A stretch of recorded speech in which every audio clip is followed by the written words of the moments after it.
I'm Molly Reed, your Volusia County Community Correspondent. A 12-year-old from Southwestern Middle School here in DeLand is facing felony charges after deputies say they found a manifesto posted online where she planned a major mass shooting here at the school. Of all the threats that we arrest, this wasn't one where somebody just sat down and said, I'm bringing a gun to school to shoot one person. Deputies walking 12-year-old Josephine Simmons Peters, who also goes by Christian, to jail.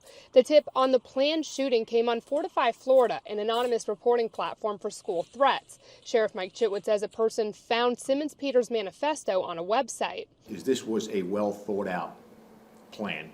It talks about where to hide in a ditch. It talks about how to bring the guns into the school. It talks about who to target. The entire manifesto is in the investigators' reports. It's riddled with graphic language, which is why we have to blur almost all of it.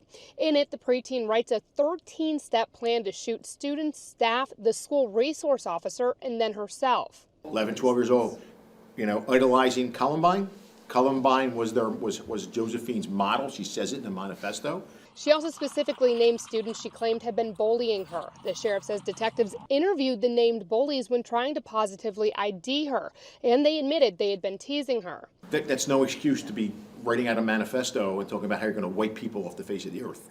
There are steps in place that you go to and you use. The sheriff says investigators did not find guns at her home. Kids get a hold of guns very easily. It doesn't necessarily have to be in their parents' home. In today's day and age, they know where to buy guns on the streets. Now, the sheriff tells us this was not her first time being in trouble for making a threat against a student, but the previous time was nowhere near this level. I'm your Volusia County Community Correspondent Molly Reed, News 6.